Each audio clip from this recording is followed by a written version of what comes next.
va voir maintenant avec vous pourquoi et surtout comment cette digitalisation de la maintenance est si importante à mettre en place. On a bien vu déjà que la performance, l'humain, le gain de temps, le gain d'argent rentraient en considération, mais on va voir surtout, quand on a préparé cet atelier, vous m'avez dit, il y en a un certain nombre qui pensent que c'est des usines à gaz, on ne sait pas comment commencer, on parle de petits pas depuis tout à l'heure. Justement, on va essayer de lever des idées reçues et on va voir quel est l'intérêt de démarrer justement dans cette digitalisation et de démarrer par un petit pas. Donc Maxime, avant de démarrer, quelques mots sur le contexte. Donc la maintenance, on la connaît avec son crayon, son papier, visiblement ça a fait son temps, même si c'est encore un peu présent. Mais de quelle maintenance on parle exactement et jusqu'où est-ce qu'on veut aller? Oui. Alors, on a toujours notre maintenance, je dirais, traditionnelle, la maintenance corrective, la maintenance préventive, la maintenance conditionnelle. Mais ces maintenances, elles représentent beaucoup de tâches administratives et de temps sans valeur ajoutée, donc qui sont les TSVA. Merci pour la traduction. On est par exemple obligé aujourd'hui de ressaisir les comptes rendus papier dans les GMAO, donc qui sont les logiciels de maintenance assistés par ordinateur. Et comme vous avez dit, on a toujours le papier crayon, donc ça nécessite aussi des fois des risques de perte d'informations, donc avec une difficulté de retrouver cette donnée et des analyses qui du coup vont être peu pertinentes. Donc voilà, aujourd'hui, du coup, avec la rupture technologique qu'on est en train de vivre, on est amené à digitaliser donc petit à petit chaque étape de cette maintenance et à créer du coup une base de données structurée pour, dans l'avenir, utiliser ces données pour les analyser et ainsi éviter les pannes. Ok, donc ça c'est l'état du marché, en tout cas pour ce qui est de la maintenance, les différentes maintenances auxquelles on a affaire. Maintenant, vous m'avez dit les problématiques clients, globalement, elles varient assez peu, mais la maintenance connectée dont vous venez de vous parler, est-ce qu'elle répond toujours finalement aux attentes clients ou est-ce qu'on n'est pas en train de créer un truc qui leur servirait pas? Oui, oui, ça répond toujours aux attentes des clients, même mieux. Donc on va être amené à réduire les TSVA. Comme je disais, avec les outils numériques, maintenant, on peut avoir en temps réel donc le stock magasin sur sa tablette et ainsi éviter de faire un aller-retour pour rien au magasin pour se rendre compte que la pièce qu'on a besoin n'y est pas. On va également donc améliorer les indicateurs de performance des industriels. On va pouvoir suivre les équipements grâce à des QR codes et des codes barres et historiser toutes les interventions qui y sont liées. Et on va aussi également améliorer l'autonomie des intervenants, puisqu'on peut intégrer donc des modes opératoires donc sur les outils de mobilité. Donc tous ces points vont faire que donc l'efficacité de la maintenance va s'améliorer et on va faire bon du premier coup. Génial. On passe à vous, Philippe. Pourquoi faut-il passer absolument à ce type de maintenance? Là encore, même question pour les ateliers précédents. Qu'est-ce que vos clients industriels ont à y gagner? Et surtout, encore une fois, quelles idées reçues ou quelles croyances faut-il lever? Aujourd'hui, face à l'intensification de la concurrence, les entreprises se doivent toujours d'être plus performantes, plus innovantes. Et il n'est plus possible d'envisager la maintenance industrielle sans son versant digital, aussi bien en termes de rentabilité, de compétitivité, de sécurité, de mobilité, de décloisonnement des services en facilitant l'accès à l'information. Donc là, vous nous avez dit, Maxime, et vous nous le redites aussi, avant, on récoltait les informations, alors a priori papier crayon, hein. On ne savait pas exactement où elles arrivaient, ni même d'ailleurs si elles arrivaient. Est-ce qu'avec la maintenance connectée, on est sûr que ça n'arrivera plus?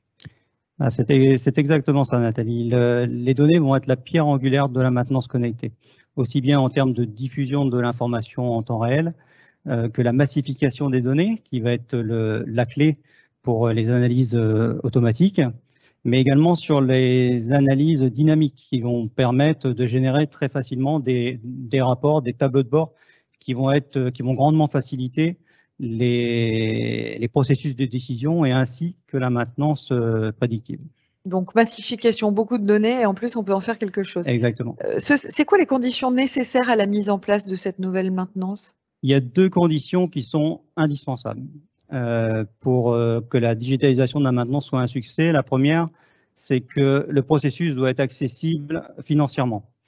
Il faut favoriser au maximum la réutilisation des systèmes et des équipements qui sont déjà présents. La deuxième condition, et certainement la plus importante, c'est que le processus doit être accessible humainement. Plus la technologie utilisée sera jugée simple, plus son adoption sera facile. Tout l'enjeu est bien que l'utilisateur s'approprie le système et en fasse un véritable outil au quotidien.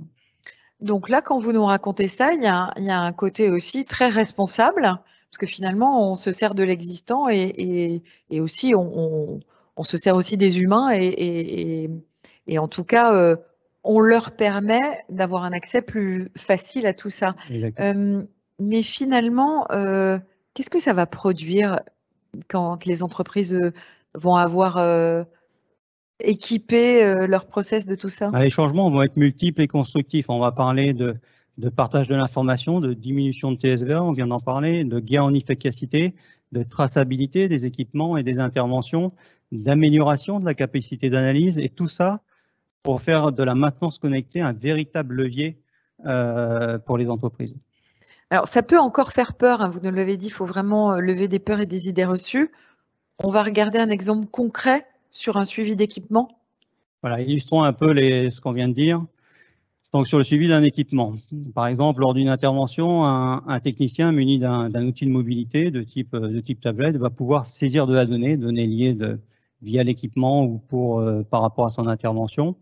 Il va être accompagné de formulaires avec des modes opératoires qui vont le guider dans tout le processus d'intervention, tout le processus de son intervention. Et on va également pouvoir y rajouter des points de contrôle et des points de validation qui vont permettre d'assurer que certains points précis et sensibles de l'intervention ont bien été respectés. On va également pouvoir y rajouter quelques exigences liées au client, au process ou à l'équipement.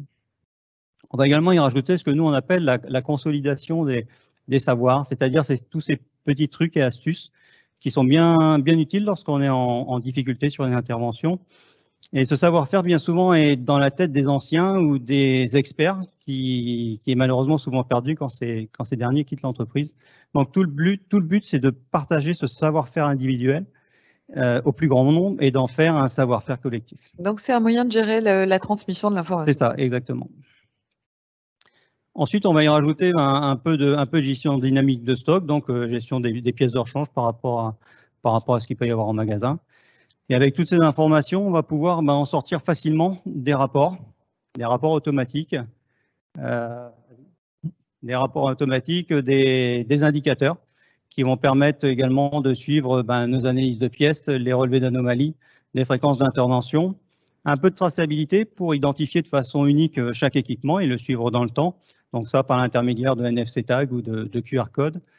Et enfin, avec tout ça, des analyses qui vont, de lesquelles va découler des plans d'action et des propositions d'amélioration. Alors, le fameux plan d'action nécessite la question de « mais comment ça marche concrètement ?» C'est très simple. Alors, j'aime bien quand à chaque fois vous me dites ça. Ils m'ont tous dit « c'est très simple ». En fait, c'est pas vrai, c'est pas toujours simple. Montrez-nous que c'est simple. Voilà, c'est simple. Tout est articulé autour d'une plateforme DMD, donc Data Maintenance Dynamique, qui au final est une plateforme informatique, qui à gauche va être chargée de récupérer de l'information, soit manuellement, comme on vient de le voir avant via des outils de mobilité, ou de façon automatique par des capteurs connectés, ou des logiciels de gestion de maintenance courants du marché connus type SAP.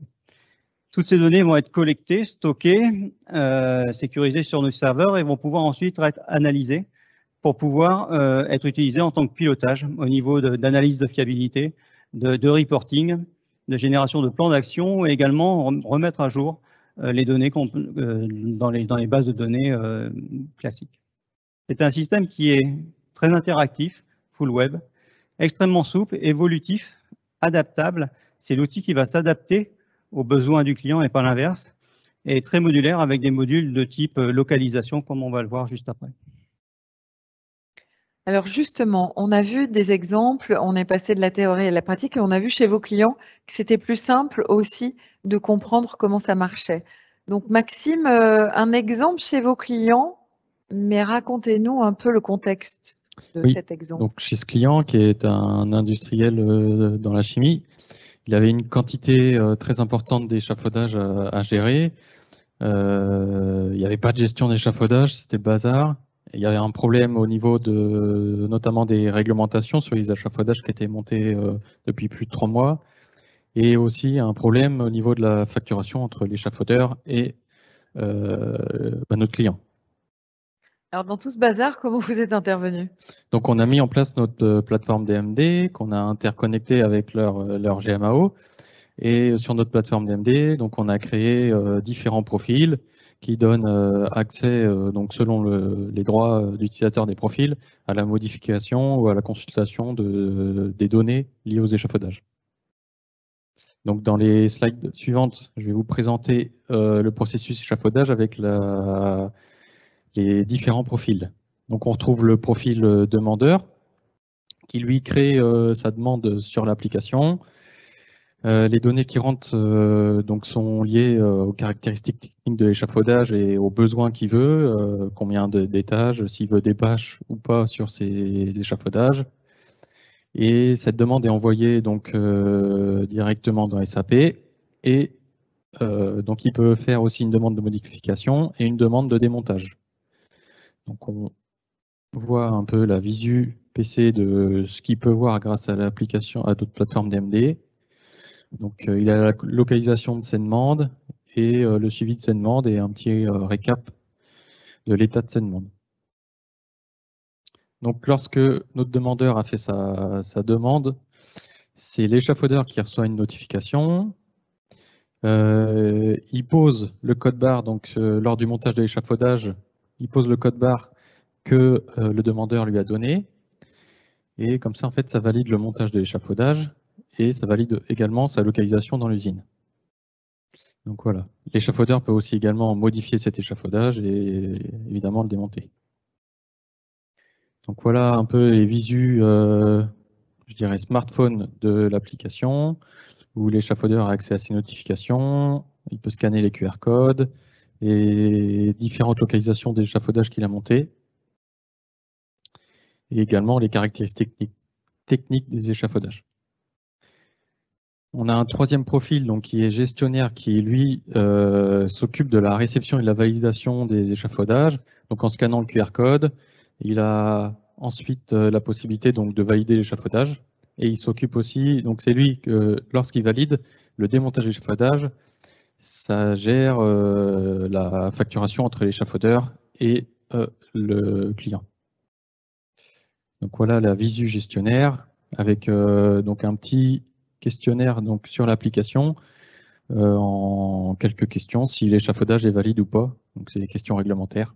C'est un peu le TripAdvisor de l'échafaudage, c'est ça? Oui, mais il n'y a pas de moyen de mettre 5 étoiles. Ah, zut. Donc, le gestionnaire a la possibilité de voir un état des lieux des parcs, les échafaudages qu'il a réceptionnés et donc son formulaire de contrôle.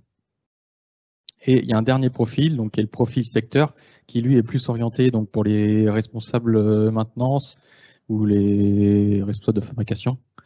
Donc ils ont une visu globale du parc d'échafaudage qui a été monté, l'état, donc s'ils sont possibles, s'il est possible de monter sur l'échafaudage ou s'il est encore à faire valider. Donc voilà, et ils ont une visu type Maps des échafaudages qui ont été montés.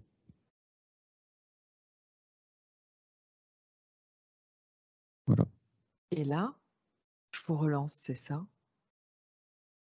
Alors, au début de cet atelier, vous nous avez dit les industriels ne savent pas toujours par quel bout attaquer.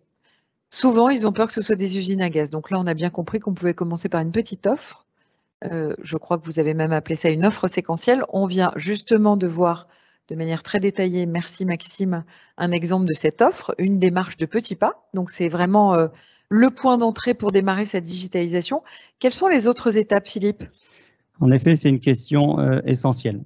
On distingue deux types d'offres, une offre séquentielle et une offre globale. Les offres séquentielles, on vient d'en voir une, c'est du suivi d'intervention, c'est du suivi d'équipement, c'est du formulaire QSSE, c'est du mode opératoire. Ce sont des petites offres. Par rapport à des offres globales qui, elles, vont, par exemple, inclure toutes les briques pour une gestion globale de contrat. Pour une pleine réussite d'une maintenance connectée, il est essentiel d'avoir une démarche de petits pas et de commencer par ces offres séquentielles. Tout l'intérêt de ces offres séquentielles est de permettre à l'utilisateur de se familiariser et de prendre confiance dans l'usage de nouveaux outils qui vont changer ses habitudes.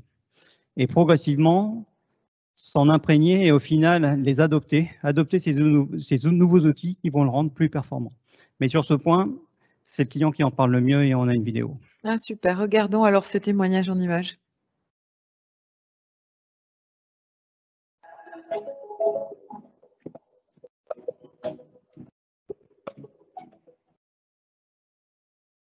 La vocation d'Actemium maintenant, c'est d'accompagner ses clients sur la partie fiabilisation de ses équipements. L'entreprise propose des contrats de maintenance industrielle 100% digitaux. On est parti d'un tout petit contrat, et puis ça a grossi au fil des années. L'objet du contrat, c'est de continuer à faire le cœur de métier maintenance tel qu'on l'entend, en amenant du plus pour les utilisateurs. On a toujours su entendre et répondre positivement à ce client dans son développement. Et c'est comme ça qu'on a construit au fil du temps un contrat qui était dans un premier temps très ciblé et qui s'est développé à l'ensemble du site. Au sein d'Actemium Maintenance Picardie, on a une cellule méthode, donc avec plusieurs ingénieurs méthode, qui sont en charge de fiabiliser nos contrats, de les suivre et également aujourd'hui de les digitaliser. L'intégration de Tipeee au cœur de notre prestation, ça nous permet aussi de collecter de l'information, analyser de l'information, capitaliser sur de la donnée et puis d'apporter de la fiabilité à notre client. Tipeee est aujourd'hui produit par l'entreprise Actemium Lille Digital Solutions, basée à Aura Technologies. Tipeee a été créé pour assurer et garantir la sécurisation de l'information. C'est un outil qui est facile à mettre en place et qui est simple à utiliser. C'est une boîte à outils pour permettre au client de recréer lui-même à l'identique son processus tel qu'il était sur le papier ou dans les fichiers Excel. Actemium Maintenance Picardie a été un de nos premiers clients et propose aujourd'hui des accompagnements pour leurs propres clients dans la transformation digitale en s'appuyant sur le produit Tipeee. Tipeee permet aux entreprises d'améliorer leur productivité. Aujourd'hui, on a de la réactivité en termes de communication et d'information à travers de tableaux de bord qui sont accessibles à nos clients, mais qui sont aussi partagés avec nous et qui permettent de mesurer et de comprendre les axes soit d'avancement, soit d'amélioration de demain. Le client est complètement impliqué dans le fonctionnement. Il va avoir une intervention à réaliser, il va aller sur la plateforme Tipeee avec ses accès et pouvoir générer son bon de travail qui sera validé par les différents intervenants sur site jusqu'à arriver à nous pour pouvoir réaliser l'intervention. Aujourd'hui, toutes les personnes de notre site sont susceptibles de faire une demande d'intervention. Il faut savoir que précédemment, on faisait tout ça par papier, en fait, avec des allers-retours, des jeux de signature. Alors aujourd'hui, ces jeux de signature sont conservés. Par contre, ils se font de manière digitale.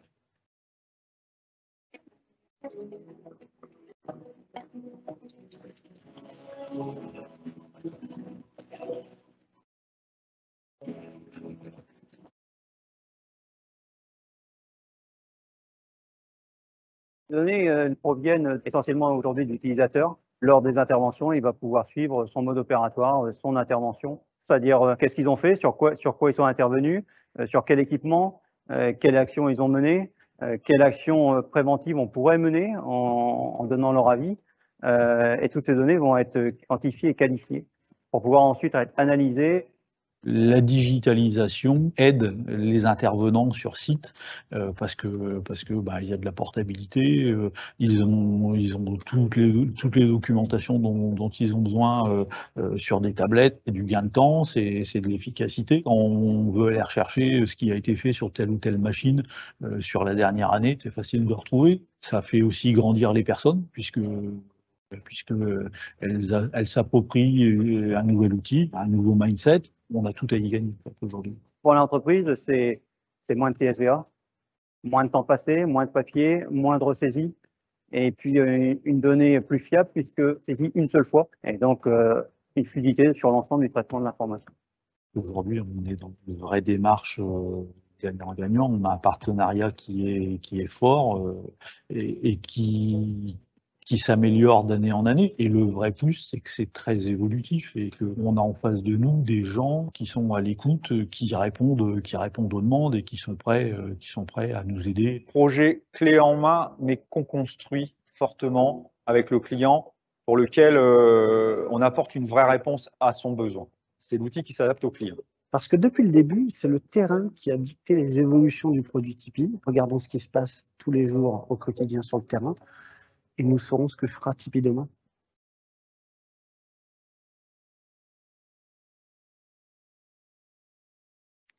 Je me demande, c'est pas où est Charlie, mais où est Philippe dans cette vidéo? Je vous ai vu. Ah oui, oui. Bah oui, c'était vous. C'est moi. Bravo, quart d'heure de gloire. Il y a 2-3 choses dont j'aimerais encore vous parler. On n'a pas parlé de... C'est quand même au cœur du sujet, hein, l'histoire de la gestion des données, la sécurité de la data. Ça donne quoi la gestion des données, par exemple? En effet, c'est un sujet sensible. Les data, comme on les appelle, sont des données sensibles qu'il faut absolument sécuriser. C'est pour ça qu'on les collecte et on les traite sur nos propres serveurs avec les services informatiques Vinci qui sont en relais pour assurer la bonne conservation de ces données. Donc c'est ça qui, au client, garantit cette sécurité. Exactement. Ok. Et sur les supports informatiques, on n'a pas fait non plus trop le point. Où est-ce qu'on en est? Aujourd'hui, en support informatique, bon, c'est du PC classique. Après, sur les outils de mobilité, aujourd'hui, c'est largement diffusé et exploitable sur les plateformes Android parce que c'est ce qui se trouve le plus facilement partout. Néanmoins, les supports tels que Windows et Apple sont également en phase de développement et seront bientôt accessibles dans les mois ou l'année prochaine à venir.